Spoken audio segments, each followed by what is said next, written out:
Bonjour Mathieu Antonio, Bonjour madame. vous allez bien? Un peu, ça va. C'est un plaisir de vous avoir sur ce plateau. Moi aussi, c'est un plaisir de venir partager mon expérience. Vous avez fait le déplacement de Douala pour ici uniquement pour cette émission. Ouais. Le trajet s'est bien déroulé. Un peu, il y a un peu de tracasserie, mais bon, ça va. Mais vous êtes là donc tout va bien.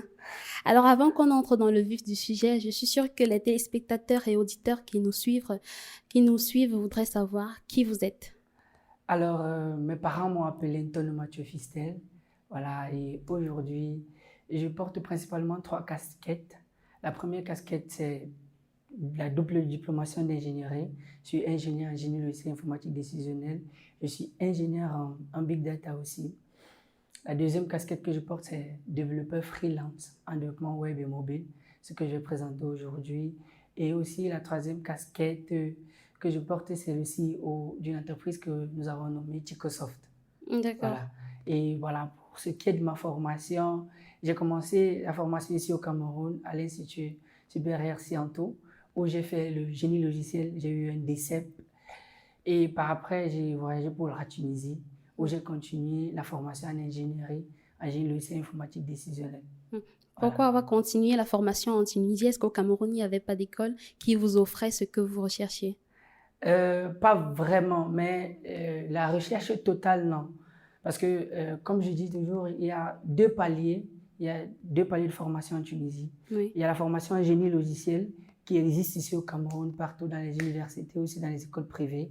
Et aussi la formation en décisionnel, c'est-à-dire la partie informatique décisionnelle qui est la gestion des données. Il n'y en a pas ça ici. Bon, c'est pas vraiment exploitable au Cameroun jusqu'ici. Donc, j'ai préféré aller avoir cette expérience et revenir avec au pays pour D'accord. l'exploiter. Et vous êtes de retour depuis quelques semaines seulement. Bien sûr. Nous sommes heureux de vous retrouver au pays en tout cas et de pouvoir profiter de votre expertise.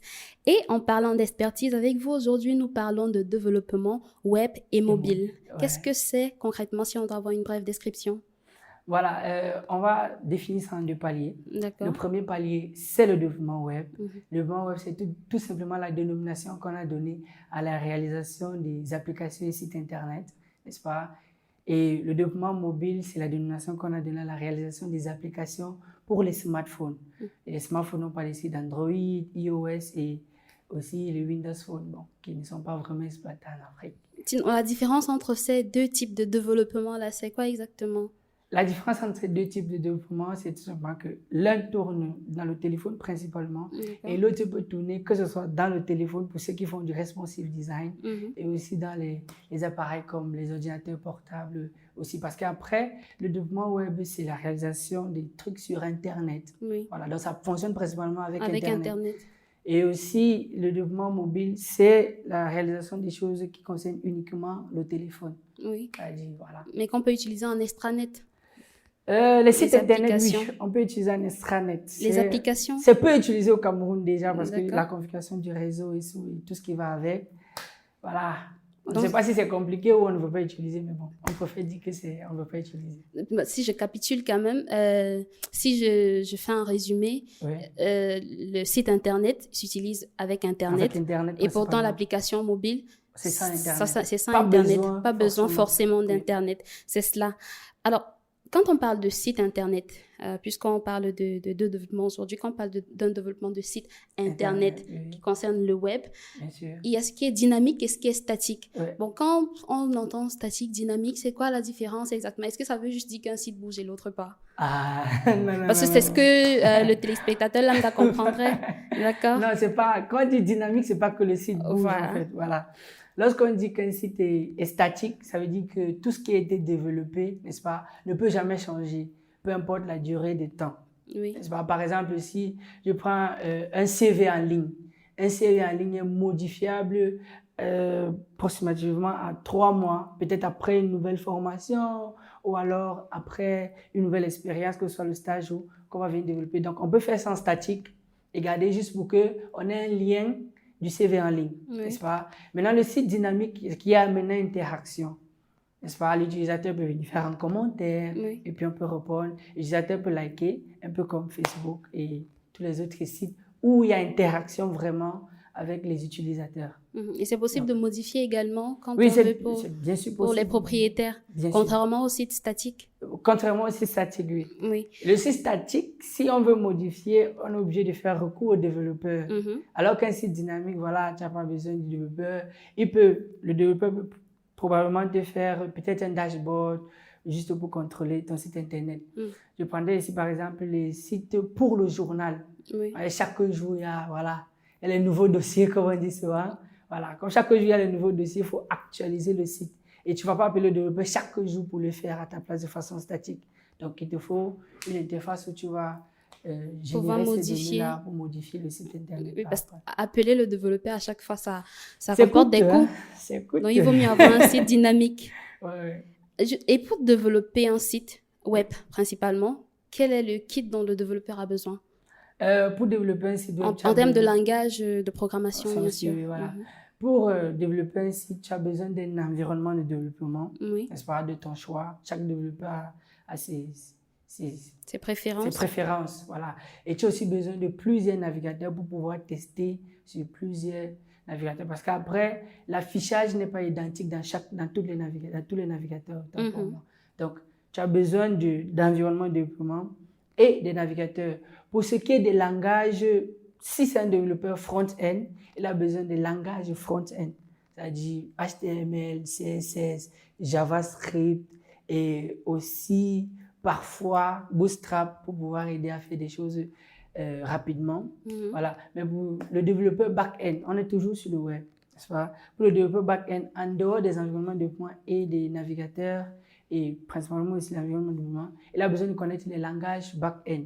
Je citerai ici par exemple PHP ou Laravel ou ceux qui utilisent Node.js et consorts. Donc c'est principalement ça qui est le kit d'un développeur web. D'accord. Voilà. Et si on migre vers le développement mobile, est-ce que c'est le même kit? Oui. Pour le développement mobile, les noms sont identiques. À des exceptions près, j'imagine. Les noms sont identiques. Quand il dit environnement de développement, je vais prendre juste deux.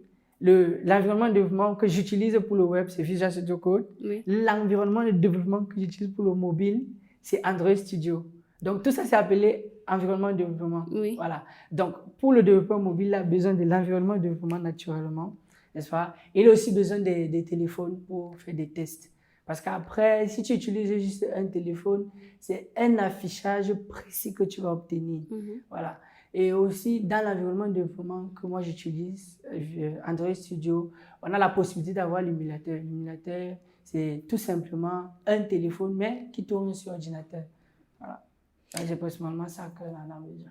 Lorsqu'on a ce kit-là, quelles sont les étapes à suivre pour mettre sur pied un site internet? Oui, les étapes clés, parce qu'on ne peut pas tout citer ici, c'est sûr. Voilà. Lorsque on a reçu le projet, lorsqu'on reçoit le projet passe d'abord chez les analystes, n'est-ce pas, qui vont générer tous les diagrammes possibles. Pour ceux qui utilisent UML, mes amis développeurs qui sont là déjà, je vous salue.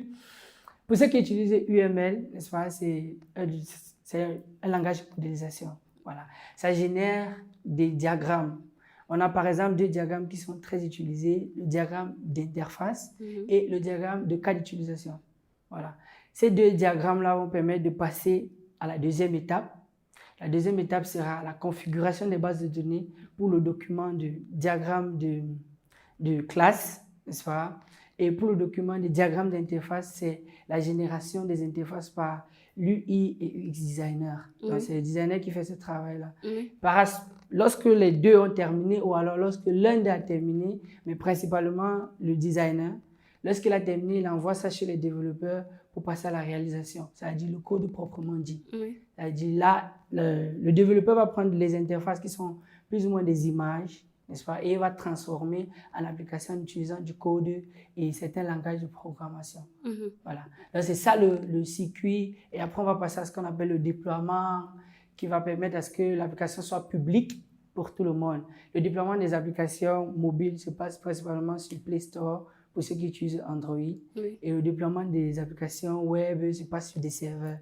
Voilà. Donc, c'est ça le cursus, le déploiement des applications, globalement dit web. D'accord. Voilà. lorsqu'on vous écoute, après, dans le circuit, ce n'est pas finalement, on n'a pas que le développeur. Le développeur travaille avec d'autres profils. Exactement. Et parmi ces profils, vous avez justement cité l'analyste et le designer. Oui. En parlant du designer, il y a quelques semaines sur cette émission, dans le cadre de cette émission, on a reçu Jelisa Mukoko. C'est une User Experience et User Interface Designer avec qui on a appris pas mal de choses et on a pu comprendre que justement son travail vient en amont de ce que vous faites. Exactement. Donc, une fois que vous recevez son travail, comment est-ce que vous l'intégrez pour en faire un site web ou une application mobile? Voilà, une fois que je reçois les interfaces du designer, n'est-ce pas, je passe à la réalisation, c'est-à-dire le code proprement dit. Donc, pour ce qui est des applications web, je vais d'abord développer les interfaces. Et pour les interfaces, j'utiliserai des langages comme le HTML, le CSS, le JavaScript et Bootstrap aussi, n'est-ce pas. Pour les applications mobiles, je vais aussi faire la même chose, la réalisation des interfaces. Pour ce qui est d'Android natif, on utilisera le XML. Voilà. Pour ce qui est de l'hybride, on utilisera peut-être Flutter, par exemple. Parce qu'après l'hybride, il y a Flutter, il y a React qu'on peut facilement utiliser pour pouvoir développer des applications. Donc, après que j'ai reçu le document du designer, c'est ces deux parties-là que je vais commencer avant de passer à la deuxième phase de réalisation, qui est la réalisation du code de métier. Le code de métier, c'est principalement les fonctionnalités réelles de l'application.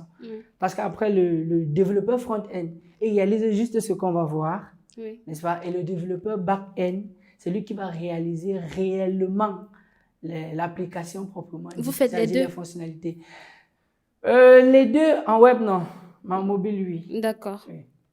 En web, je suis principalement développeur front-end. Oui, voilà. Mais en mobile, vous êtes front-end front-end et back-end. Et back-end. Oui. Donc, si je comprends bien, ce que l'UX et l'UI designer vous remet, c'est en quelque sorte une image statique et animée.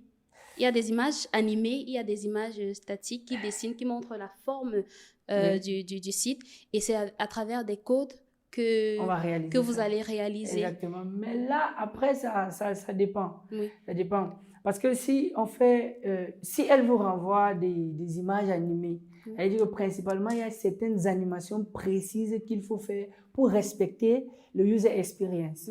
Voilà. Donc, c'est principalement ça qui peut générer des trucs, des animations du côté du designer. Sinon, tout ce qu'il envoie est statique, ce sont des images. Ce sont des images que vous transformez en code. Exactement. Et c'est ça qui... C'est ça qui tourne dans vos téléphones. D'accord. Voilà. D'accord, mais ça ne rend pas moins important le travail de l'UX UI designer. Oui. On ne peut... Bon. C'est impossible de faire sans. Voilà. On ne peut pas s'en passer d'elle. Mais dans une équipe où il y a un designer, on gagne au moins 50% du temps. Voilà. Parce que dire que j'ai une application, je connais les fonctionnalités, je connais plus ou moins le diagramme des interfaces. Ça ne veut pas dire que le diagramme des interfaces contient les pixels. Parce qu'après, quand on parle de périphérique, que ce soit le téléphone ou l'ordinateur portable ou aussi l'ordinateur de bureau, vous voyez déjà que les tailles sont différentes. Et lorsque l'UI designer... C'est lui qui prend tout ça en compte. Voilà, c'est lui qui prend tout ça en compte. Il te dit, OK, l'affichage mobile va être comme ça. Par contre, l'affichage sur la tablette doit être comme ça. Et l'affichage sur les ordinateurs beaucoup plus grands, ça doit être comme ça. Parce qu'au final, pour l'utilisateur, c'est ce visuel-là que le designer produit qui est important. Exactement. Oui, pour l'utilisateur. Donc, si on ne passe pas par cette étape-là, c'est un peu biaisé. On peut prendre, par exemple, je prends juste un simple exemple que j'ai déjà eu à vivre. Une application qu'on pouvait facilement développer en 2 mois, on est quitté de 2 mois à 6 mois. Vous voyez qu'il y a 4 mois de différence. Pourquoi? Parce que à chaque fois qu'on finit de développer, n'est-ce pas? Nous, on développe principalement pour les ordinateurs, si c'est un site. On développe pour les ordinateurs parce qu'on sait que c'est l'ordinateur qui passe sur Internet. N'est-ce pas? Maintenant, après, si l'affichage n'est pas beau sur le mobile, l'utilisateur qui va venir pour accéder à votre application, à votre site par mobile, il sera perdu. Voilà. Ici, voilà, sans vraiment toucher le gouvernement, il y a le site du MINSUP vraiment qui a beaucoup de problèmes en termes du responsive design. C'est-à-dire, l'affichage sur web est totalement, voilà, Sur mobile, c'est totalement bancal parce qu'il faut parfois scroller pour pouvoir voir un bouton qui est à moitié et tout, voilà. Donc, c'est un peu ça. Lorsqu'on parle de développement web principalement, les développeurs souvent se débattent autour des sites from scratch, c'est-à-dire à partir de zéro, et des sites dans lesquels on utilise des CMS, WordPress, Joomla et autres. Mais qu'est-ce que vous préconisez pour une entreprise? Est-ce qu'il faut faire un site à partir de zéro ou bien utiliser des templates comme on l'appelle? Comment on l'appelle? Oui. Bon. C'est un débat que vous avez très souvent entre vous. C'est un débat qu'on a toujours eu entre nous et qui persiste parce que après, ça dépend de la durée du projet ou alors de la pression que le projet a. Oui. N'est-ce pas? Lorsque un projet a une durée assez prompte, on est obligé d'utiliser des outils qui ont déjà été développés pour pouvoir aller rapidement. Et là, on parle de CMS. On peut utiliser WordPress, Joomla, WooCommerce, par exemple, pour faire les sites de e-commerce. N'est-ce pas?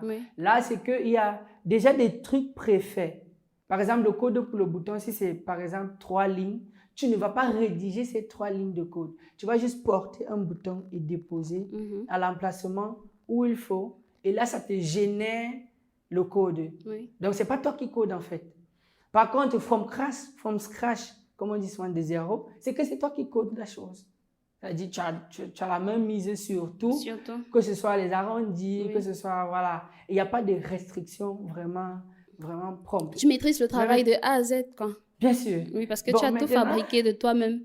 Mais au-delà du facteur temps, la durée que ça va prendre et tout, s'il faut conseiller un site from scratch ou CMS, sur quelle base est-ce qu'on va choisir l'un ou l'autre en excluant le facteur temps? Le facteur temps. Oui.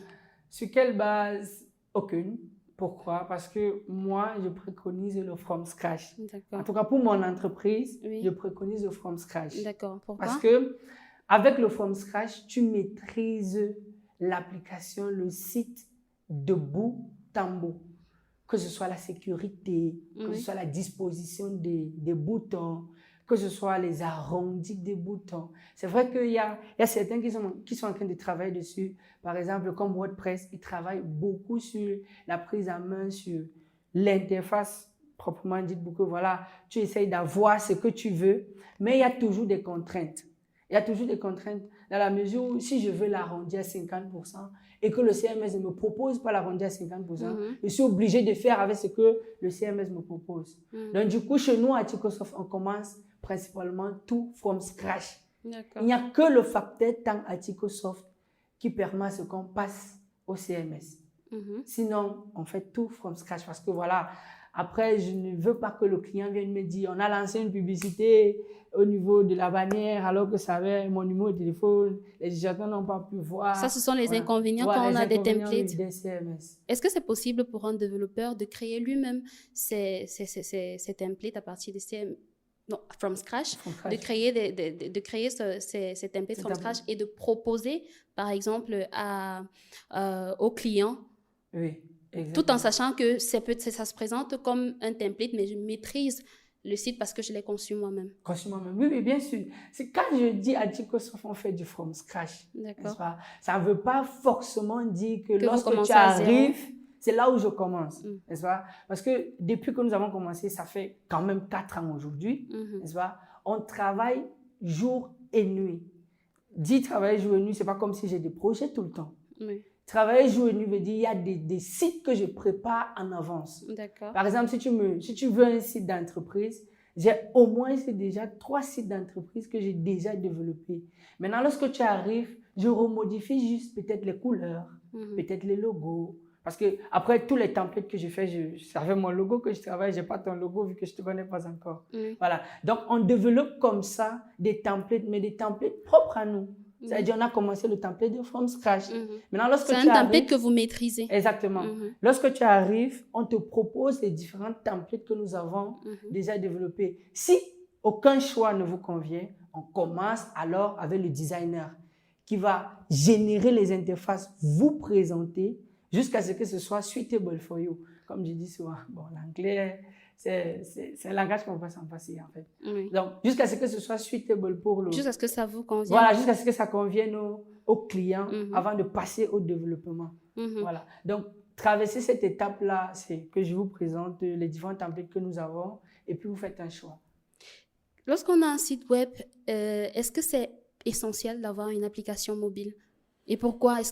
Quels sont les avantages qu'on aurait à avoir un site web et une application mobile en plus? Voilà, l'avantage qu'on a, principalement, parce que bon là, on va entrer dans ma deuxième formation du décisionnel. D'accord. Parce que si on reste dans le génie logiciel, c'est pas conseillé d'avoir un site web et une application. Pour eux, c'est un double travail qui parfois l'utilisateur ou alors le client pense que ça ne vaut pas la peine. Voilà. Mais moi, je dis, c'est mieux d'avoir un site web et une application mobile. Pourquoi? Parce que avec le site web, ok, s'il y a Internet, c'est bon, ça fonctionne. Avec l'application, il y a des données qu'on peut déjà mettre en avant. Vu que j'ai dit que déjà l'application, c'est quelque chose qui peut fonctionner sur Internet. Donc, il y a des données qu'on peut mettre, peu importe, la connexion Internet fonctionne ou pas, l'entreprise a toujours ces informations qui sont présentes. En dehors de ça, pour, par exemple, la gestion des données proprement dites, n'est-ce pas? Il est facile pour moi de savoir qu'il y a telle et telle personne derrière une application mobile qu'un site.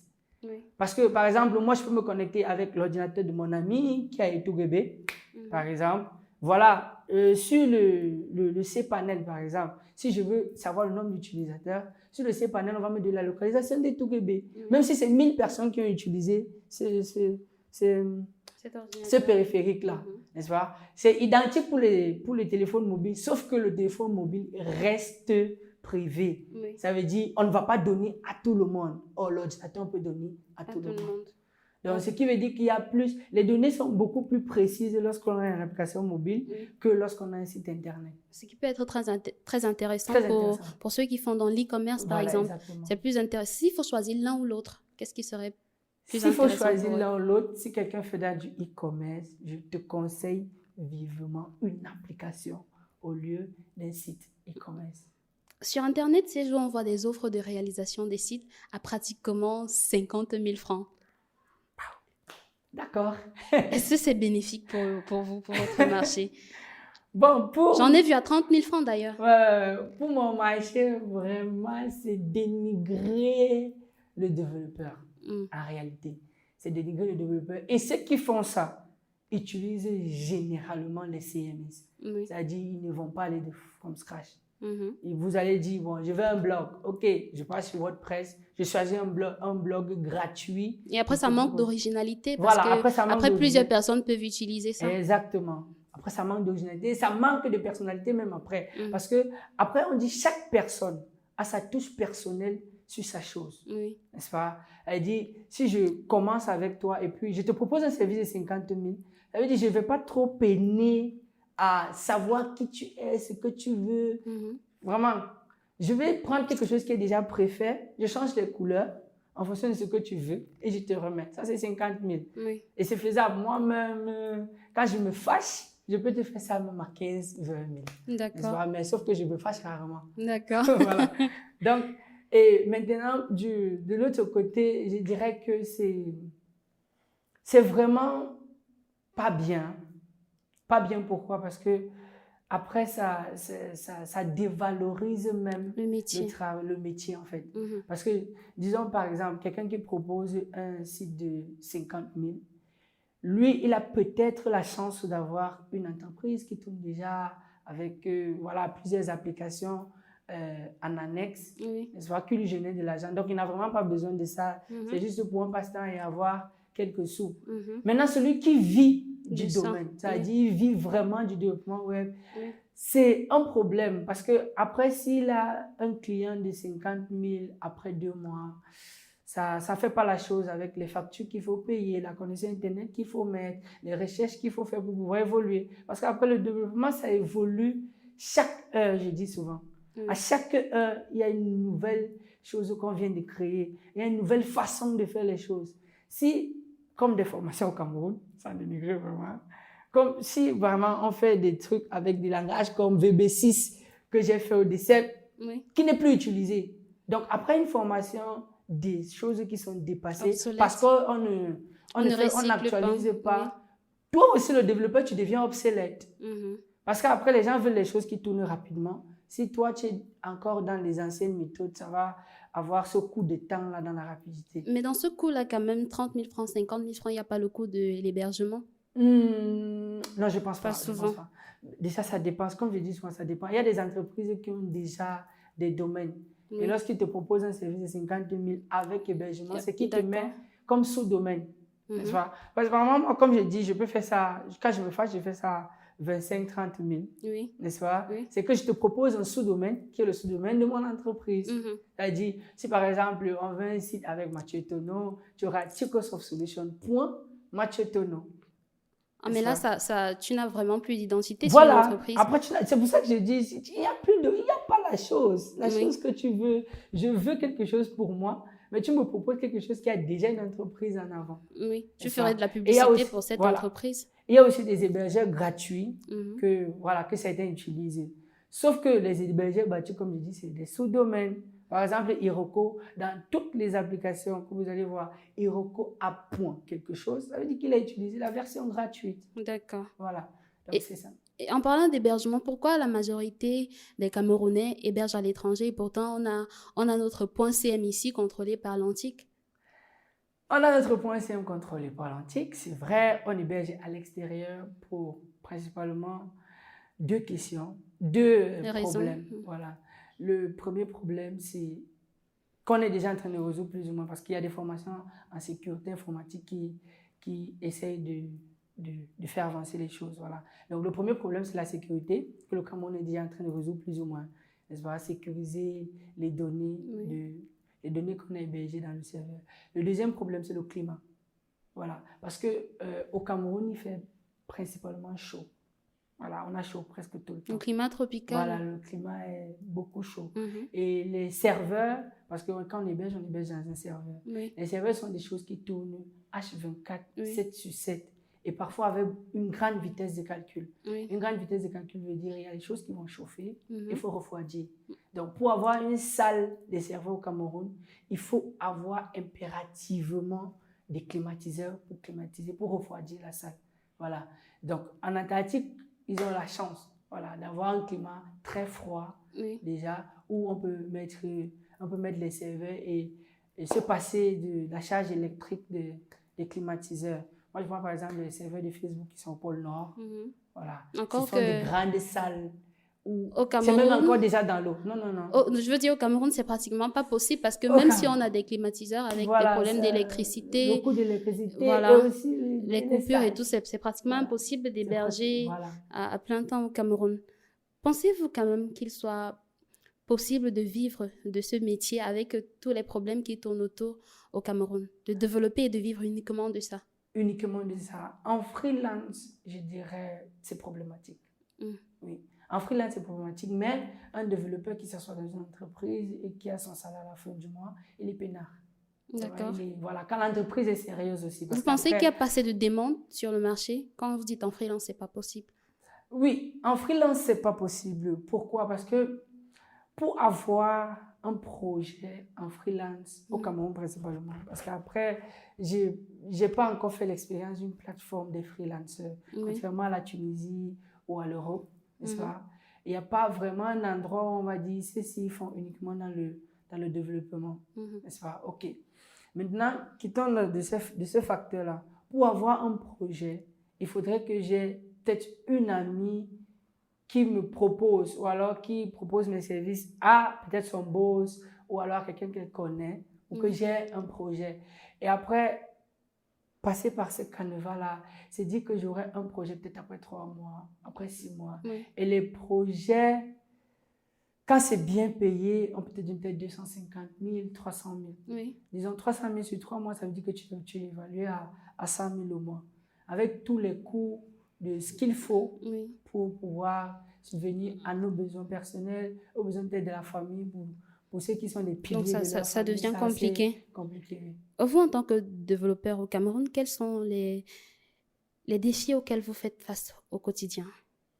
Bon, les défis, j'ai commencé à avoir des réels défis techniques il y a de cela 2 semaines. Voilà. Parce qu'avant, lorsque j'étais en Tunisie, le plus grand défi que j'avais, c'était peut-être les défis techniques. Les défis techniques, oui, ça dit, voilà, je n'arrive pas à faire quelque chose, il faut faire des recherches pour maîtriser la chose, ou alors lire la documentation du langage que tu es en train d'utiliser. Ça, c'est les défis que j'avais avant. Maintenant, depuis 2 semaines, il y a d'autres défis qui se sont ajoutés, à savoir, il y a les délestages, par exemple, qui sont, voilà, plus ou moins récurrents au Cameroun. Et la connexion Internet aussi, qui est dans certains endroits extrêmement lent, dans d'autres endroits, voilà. Et même quand tu veux prendre le coût, c'est plus ou moins cher. Hein. La connexion Internet ici au Cameroun est plus ou moins chère. Moi, j'ai failli casser mon téléphone il y a d'ici là 4 jours. Parce que j'ai fait la connexion Internet de 250 qui me donnait 250 mégas. Mais avant de partager à mon ordinateur, avant que mon ordinateur ne réalise que j'ai fait le partage, on m'avait déjà envoyé le message que c'est terminé. Donc, voilà, c'est des problèmes comme ça. Le coût des données, c'est compliqué pour réaliser certains travaux ici. C'est pour ça que j'ai dit à l'entreprise, le développeur en entreprise n'a pas de problème parce qu'après, les entreprises utilisent la fibre optique aussi déjà. Donc, ce n'est pas vraiment un souci. Mais quand tu travailles seul, comme je disais, dans 300 000 sur 3 mois, quand tu divises 100 000, s'il faut payer la connexion Internet, peut-être de 25 000 déjà. Et puis l'électricité, pour pallier à ce problème, il y a ceux qui achètent les groupes. Mais pour ça, il faut déjà avoir un gros revenu. Voilà, il faut économiser pour pouvoir acheter le groupe. Et le temps d'économie, là, voilà, tu subis encore ces délestages. Je rappelle que vous venez de... C'est vrai que vous êtes à Tico. Depuis que vous êtes rentré, vous êtes à Douala pour le moment, mais depuis quelques jours, vous étiez à Tico où on a assisté à une grève parce qu'il n'y a pas d'électricité. Voilà. Impossible de passer 24 heures avec de l'électricité là-bas. J'ai jamais fêté.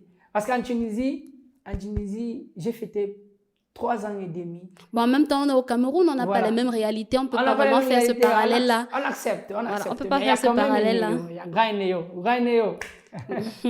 Parlez-nous du projet de développement web ou mobile qui vous a le plus marqué. Le projet de développement, déjà c'est un projet de développement mobile. Qui m'a le plus marqué, c'est le projet d'une compétition, le Hacking Health, que j'ai fait en Tunisie. D'accord. Voilà, ça m'a beaucoup marqué parce que c'est une application que j'ai développée en 48 heures sous stress et sous la préparation d'une présentation. Voilà. Donc, j'avais, disons, 40 heures parce qu'après, les présentations et tout, voilà, c'est des choses qu'on maîtrise déjà plus ou moins. Donc, dans les 40 heures, là, il fallait développer une application entièrement. Et ça m'a beaucoup marqué parce que j'ai plus ou moins triché. Vous voyez, parce que c'est presque impossible de développer une application de bout en bout. Surtout une application mobile en 48 heures ou en 40 heures, comme j'ai fait la distinction tout à l'heure. Mais j'avais développé juste les interfaces. Et ces interfaces-là juste m'ont permis d'arriver jusqu'en finale. Voilà, donc ce qui était un exploit pour moi, qui était déjà débutant en développement mobile. Parce que à la période là, j'avais juste mes 2 mois de formation que j'avais fait aussi en développement mobile. Et le diplôme ou alors l'attestation que j'ai reçue là-bas, c'était le certificat en Android Beginner, c'est-à-dire un développeur juste des interfaces. Voilà. Donc, avoir réalisé une application comme ça, avec tout ce que j'ai appris en ces 40 heures-là, c'était un exploit. Et c'est resté gravé dans mon esprit jusqu'à aujourd'hui. D'accord. Et l'erreur qui vous a le plus marqué, parce qu'on commet toujours des erreurs quand on vient de commencer, quelle est la plus grosse erreur que vous avez commise et comment est-ce que vous avez géré cela? Voilà, contrairement aux erreurs, l'erreur c'est plutôt en développement web. Voilà. L'erreur que j'ai commise en développement web, c'est que j'ai fait confiance à un client qui devait recevoir un financement de son bailleur de fonds. Et pour ça, il fallait développer le site et l'héberger. Voilà. Donc, on avait fini la partie développement, j'ai fini la partie hébergement. Il m'a demandé de déployer, j'ai déployé en pensant que voilà, c'est un enfant de cœur. Il va venir me payer après. Voilà. Mais jusqu'à aujourd'hui, il n'est plus jamais revenu. Voilà. Et comme à la période là, je ne savais pas comment on bloque un site pour que voilà, la personne ne puisse pas utiliser. Avoir accès. Donc, je ne connaissais pas vraiment faire ça. Donc, du coup, le site est resté accessible. Il a fait sa présentation chez ses bailleurs de fonds. Il a reçu le financement et il a disparu. D'accord. Voilà, donc l'erreur à ne pas commettre, c'est remettre le site sans avoir reçu les sous. Exactement. Lorsque vous envoyez le lien, OK. Lorsque vous finissez de faire, parce que après, lorsque tu développes une application, il faut que la personne fasse des tests. Lorsque vous terminez les tests, avant de déployer, la personne doit vous payer votre c'est un Camerounais? Bien sûr. Bah, malheureusement, on est souvent réputé pour ne pas être Ouais. de très bonnes femmes, mais je pense que c'est pas partout comme ça et c'est pas tous Non, les Camerounais qui c'est pas sont tous les comme ça. Camerounais, bien sûr. Voilà, Il y a toujours des mauvaises graines parmi les bonnes. bien sûr. Ouais. Alors, pour terminer, quel conseil donneriez-vous à une personne qui souhaite apprendre ce métier? Le premier conseil que je vais donner à la personne, c'est armer de beaucoup de patience. Voilà. Parce qu'après, si tu n'es pas patient, tu vas rapidement abandonner. Parce qu'il y a des gens comme moi. Moi, j'ai 4 ans d'expérience. Tu ne vas pas entrer aujourd'hui et espérer avoir le même résultat que moi en 1 mois ou 2 mois. Oui. Donc, il faut se armer de patience. Il faut se armer aussi de beaucoup d'enthousiasme. Il faut aimer évoluer à chaque seconde, en fait. Voilà. Et pour aimer évoluer à chaque seconde, je dis souvent, il faut avoir la passion pour le domaine. Voilà. Donc, la passion pour le domaine va te permettre de développer l'enthousiasme. Et l'enthousiasme va permettre plus ou moins de guider ta patience. D'accord. Voilà. Donc, chaque jour, je me dis, OK, aujourd'hui, c'est pas bon. Aujourd'hui, j'ai fait quelque chose, je peux pas. J'essaie d'apprendre chaque jour. Donc, si tu n'as pas cette faculté de patience, tu ne vas pas arriver. D'accord. Donc, Donc, ce n'est pas un métier dans lequel on peut se lancer parce qu'on se dit qu'il y a beaucoup de sous là-bas. Uniquement. En tout cas, s'il y a certains qui veulent se lancer pour les sous, vous aurez les sous, mais vous aurez les sous après peut-être 2 ans, 3 ans. D'accord. Donc, voilà, il faut toujours être patient. Maintenant, nous allons citer 4 outils Oui. ou des mots familiers liés à votre environnement de travail, liés donc au développement web et mobile. Et vous allez nous donner leur utilisation. Oui. Vous voulez bien vous prêter au jeu? Bien sûr, on est là pour... Alors, Visual Studio Code. Visual Studio Code, c'est un environnement de développement que j'utilise principalement pour faire le développement web, mais aussi le développement hybride avec Flutter et les technologies hybrides, comme React aussi, parce que j'ai aussi commencé à apprendre React dernièrement. Android Studio. Android Studio, c'est mon environnement de développement pour coder des applications mobiles. Voilà. C'est vrai qu'Android Studio est en train de monter en puissance pour que je laisse totalement Visual Studio Code, mais ça sera difficile quand même. Donc, on l'utilise principalement pour développer des applications purement natives Android. D'accord. Sublime Text. Sublime Text. Le fameux Sublime Text de Onésime. En fait, c'est un environnement de développement aussi qu'on utilise pour les technologies web. Voilà. C'est l'environnement de développement que j'ai principalement commencé avec au Cameroun. C'est ça que j'utilisais toujours. Et j'ai un ami, un très grand développeur aujourd'hui, qui travaille aussi avec moi à Microsoft, qui continue à utiliser cet outil, qui est aussi assez puissant et avec presque les mêmes fonctionnalités que Visual Studio Code. Notepad++. Notepad++, c'est toujours aussi pour le web. Voilà.